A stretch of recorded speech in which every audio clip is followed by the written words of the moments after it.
sahabat asal omong di mana saja.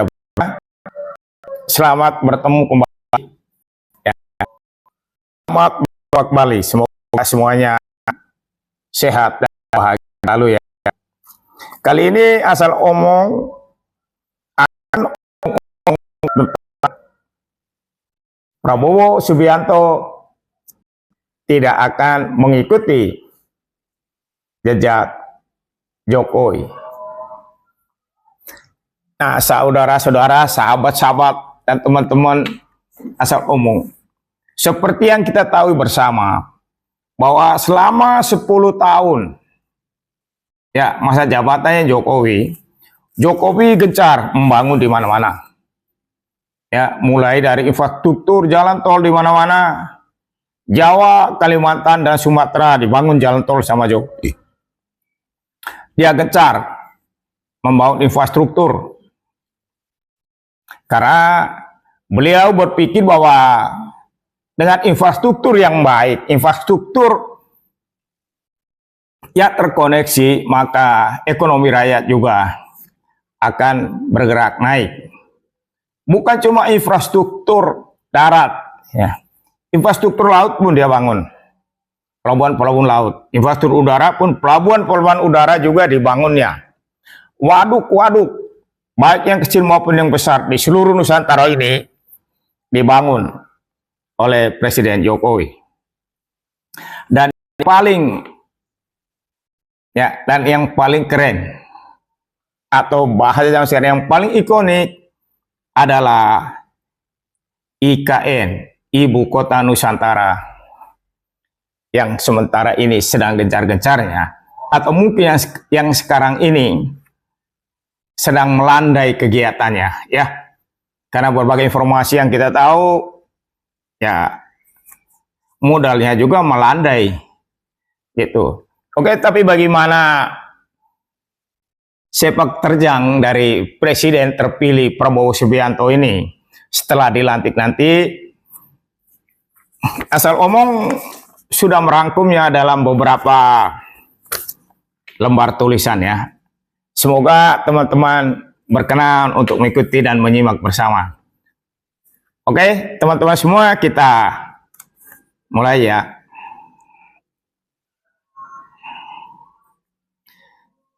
Prabowo Subianto tidak akan mengikuti jejak Jokowi. Presiden Jokowi, sama-sama kita ketahui, memberi perhatian khusus dan sangat besar terhadap pembangunan infrastruktur di Republik ini. Ia membangun pelabuhan laut, membangun bandar udara. Ia juga membangun pelabuhan laut, ya, dan juga membangun waduk-waduk dan bendungan-bendungan yang besar maupun yang kecil. Selain itu, ia juga membangun infrastruktur yang masif. Salah satu yang paling modern dan yang paling ikonik saat ini adalah pembangunan Ibu Kota Nusantara atau IKN.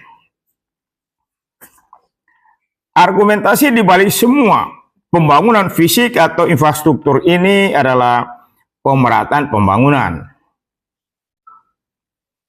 meningkatnya keadilan, dan negara. Secara kontekstual, Joko Widodo sering mengatakan bahwa pendekatan pembangunan yang ia terapkan tidak Jawa sentris, sebagaimana yang dilakukan oleh Soeharto dan bahkan oleh begitu banyak presiden pada era reformasi. Presiden Jokowi membangun Indonesia dengan pendekatan Indonesia sentris. Pertanyaan kita sekarang adalah, apakah presiden berikutnya, yakni Prabowo Subianto, akan mengikuti jejak Jokowi untuk memusatkan pembangunan pada infrastruktur jalan, waduk, pelabuhan udara, dan laut sebagaimana yang dilakukan oleh Jokowi? Apakah Prabowo Subianto akan terus membangun gedung-gedung seperti yang dilakukan Jokowi di IKN? Kita belum tahu, tapi mari kita simak. Oke, kira-kira seperti ini pernyataan Prabowo Subianto. Prabowo Subianto saat memberikan pembekalan kepada 906 calon perwira remaja atau Capaja TNI Polri, Prabowo Subianto mengatakan bahwa tujuan nasional sebagaimana yang dituangkan dalam pembukaan Undang-Undang Dasar 1945 adalah melindungi segenap bangsa Indonesia. Menurut Prabowo, melindungi segenap bangsa Indonesia adalah tujuan yang utama. Setelah segenap bangsa Indonesia terlindungi, baru memajukan kesejahteraan. Pertama, melindungi, baru kemudian mencerdaskan, baru pendidikan. Lebih lanjut, ia mengatakan, untuk apa kita membangun gedung-gedung, bandara, kereta api, waduk, kalau negara tidak aman dan tidak terlindungi?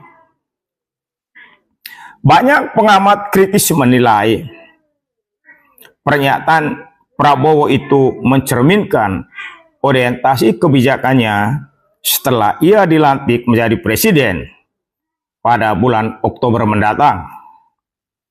Prabowo tidak akan mengikuti jalan pembangunan yang ditempuh oleh Presiden Jokowi selama 10 tahun masa pemerintahannya.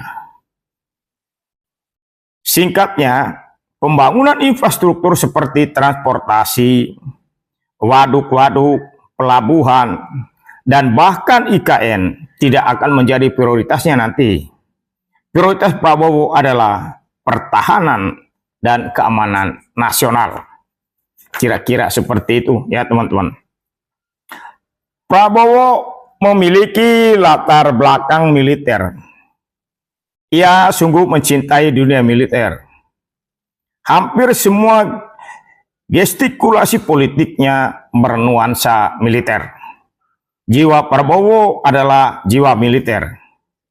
Oleh karena itu, Prabowo tidak akan membangun legitimasi politiknya pada pembangunan infrastruktur, waduk-waduk, jalan-jalan tol, atau bahkan pembangunan ibu kota Nusantara tidak akan menjadi prioritas utamanya. Ini repot nih. Bisa-bisa terbengkelai nih ibu kota negara IKN. Oke, tapi kita lanjutkan ya. Semua hal ini penting, tetapi bukan faktor utama untuk mendorong kemajuan. Semua hal itu baik, namun bukan menjadi faktor penentu bagi kesejahteraan rakyat Indonesia dan kedaulatan bangsa Indonesia dalam pergaulan global. Prabowo tidak akan berjalan di bawah bayang-bayang Presiden Jokowi yang percaya bahwa infrastruktur jalan, waduk-waduk, gedung-gedung dapat membawa kesejahteraan bagi rakyat dan kedaulatan bagi bangsa Indonesia. Prabowo Subianto akan membangun legasinya sendiri. Ia akan membangun dari sektor pertahanan dan keamanan. Sudah bisa dibayangkan bahwa pada masa Prabowo Subianto, ya, pada masa Prabowo Subianto nanti setelah bulan Oktober, kita akan menyaksikan kemajuan sistem pertahanan kita, baik angkatan darat, laut maupun udara. Prabowo adalah seorang prajurit sejati. Ia memiliki kecintaan yang sangat besar pada dunia militer. Pertanyaannya adalah, apakah dengan meningkatkan pertahanan dan keamanan kita serta industri pertahanan kita bisa membawa kesejahteraan bagi rakyat Indonesia. Mari juga kita akan sama-sama melihatnya nanti. Oke, kita lanjut. Oleh karena itu, bagi Prabowo Subianto, kedaulatan sebuah bangsa sangat ditentukan oleh kekuatan militernya. Kekuatan militer adalah jalan untuk mencapai kesejahteraan rakyat.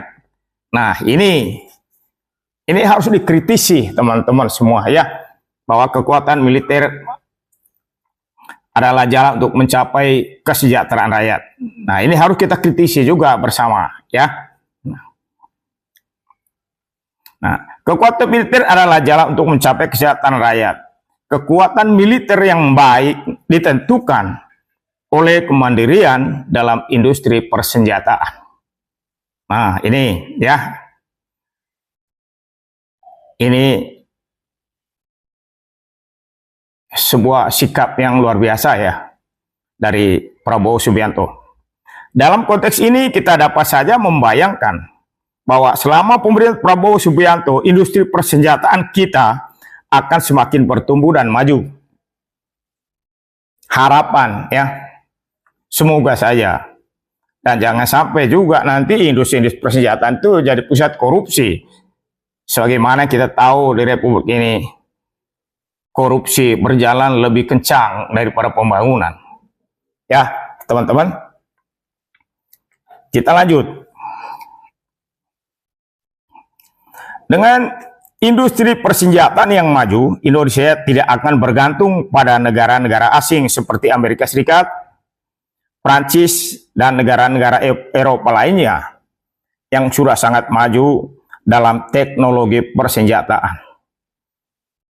Indonesia juga bahkan tidak bergantung pada Rusia, Korea Selatan, dan Cina. Ini hebat, ya, luar biasa. Semoga bisa terwujud.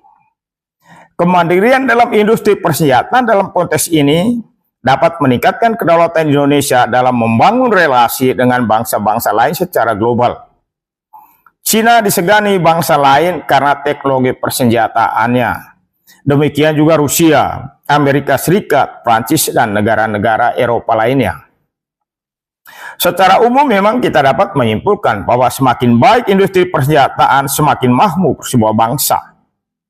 Banyak negara maju di dunia ini yang mencapai tingkat kesejahteraan yang lebih baik, memiliki industri persenjataan yang baik pula. Nah, kan tinggal kita pilih ya, industri persenjataan yang baik atau ekonomi rakyat yang baik. Ya. Oke, kita lanjut. Industri persenjataan menjadi faktor yang kondusif bagi tercapainya kesejahteraan rakyat. Industri persenjataan yang baik seolah-olah ya menjadi faktor kondisional bagi kedaulatan bangsa dalam percaturan global. Bangsa dan negara yang memiliki industri persenjataan yang maju cenderung disegani oleh bangsa lain. Sedangkan negara yang persenjataannya sangat bergantung pada industri persenjataan dari negara lain cenderung didominasi oleh negara-negara yang industri persenjataannya lebih maju. Nah, sampai di situ Prabowo Subianto meyakini bahwa kesejahteraan sebuah bangsa tidak ditentukan oleh pembangunan waduk-waduk, infrastruktur jalan, atau gedung-gedung yang baru seperti yang secara masif dibangun di IKN. Pada masa pemerintahan Prabowo nanti, barangkali sangat sedikit kita akan membaca berita tentang hilirisasi. Nah, ini juga teman-teman, hilirisasi. Nah, hilirisasi ini adalah warisannya Joko Widodo. Tetapi pada kampanyenya Prabowo Subianto dan Gibran Rakabuming, soal hilirisasi ini menjadi topik mereka juga. Ya, mudah-mudahan saja ya. Nah, kira-kira seperti itu ya soal hilirisasinya ini. Nah, berita tentang bangunan waduk, berita tentang pengguntingan pita untuk pembukaan jalan tol sebagaimana yang dilakukan oleh Presiden Jokowi pada zaman Prabowo Subianto nanti, hal itu sangat jarang atau bahkan tidak pernah kita saksikan lagi di televisi. Sebab bagi Prabowo, kesejahteraan bangsa Indonesia hanya akan dapat dicapai dengan cepat bila ditopang oleh industri pertahanan yang maju.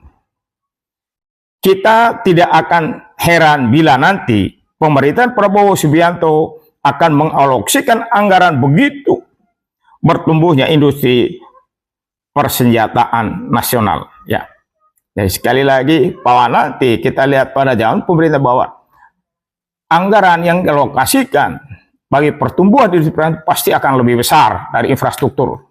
Ya, itu nanti kita lihat bersama karena orientasi Prabowo adalah pertahanan. Pada masa sekarang ini industri persenjataan memiliki konteks yang sangat relevan. Peperangan Rusia dan Ukraina, lalu peperangan Israel dan Palestina. Selain itu ketegangan Amerika dan Cina, Korea Selatan, Jepang, dan Korea Utara. Ketegangan yang terjadi pada negara-negara itu memiliki efek domino. Negara-negara lain yang membangun aliansi pada negara-negara tersebut juga memiliki kebutuhan terhadap persenjataan bagi pertahanan dan keamanan negara mereka masing-masing. Prabowo Subianto barangkali melihat bahwa ketegangan-ketegangan yang terjadi dalam relasi global saat ini merupakan pasar potensial yang dapat memberikan keuntungan ganda pada peningkatan kedaulatan bangsa. Ya, pada peningkatan kedaulatan bangsa Indonesia dalam pergaulan internasional dan peningkatan kesejahteraan secara nasional. Singkatnya, Prabowo Subianto tidak akan membangun legasinya di bawah bayang-bayang Presiden Jokowi yang dikenal dengan gebrakannya dalam pembangunan infrastruktur. Prabowo Subianto akan membangun legasinya sendiri. Legasi itu akan dibangun di atas kemampuan Indonesia membangun industri senjata yang disegani di dunia. Teman-teman sekalian, tadi cukup panjang kita mengulas ya tentang harapan dan nanti sepak terjang Prabowo Subianto setelah dia dilantik pada bulan Oktober. Dari uraian-uraian ini memang sangat menarik ya kita cermati. Dengan kondisi Indonesia yang saat ini yang tidak berdaya, ya, dengan dominasi negara-negara yang punya industri senjata, apakah kita bisa bersaing seperti harapannya Prabowo? Ini juga yang harus kita cermati bersama. Setiap pemimpin punya cita-cita dan punya harapannya sendiri. Dia membawa harapannya itu pada rakyat banyak. Nah, seperti ini yang kita lihat. 10 tahun yang telah kita lewati bersama, Jokowi membawa harapannya dengan membangun infrastruktur. Dengan membangun waduk, bandara, dan pelabuhan laut. Dan sekarang datang lagi pemimpin yang baru, dia membawa harapannya dan idealismenya bahwa negara Indonesia bisa maju tanpa infrastruktur. Ya, tanpa gedung-gedung, tetapi dengan memperkuat industri persenjataan. Ya, semoga saja industri persenjataan pada zamannya Prabowo nanti bisa berkembang dengan baik dan bukan menjadi sarang korupsi yang baru. Oke teman-teman, sampai di sini dan semoga berkenan ya.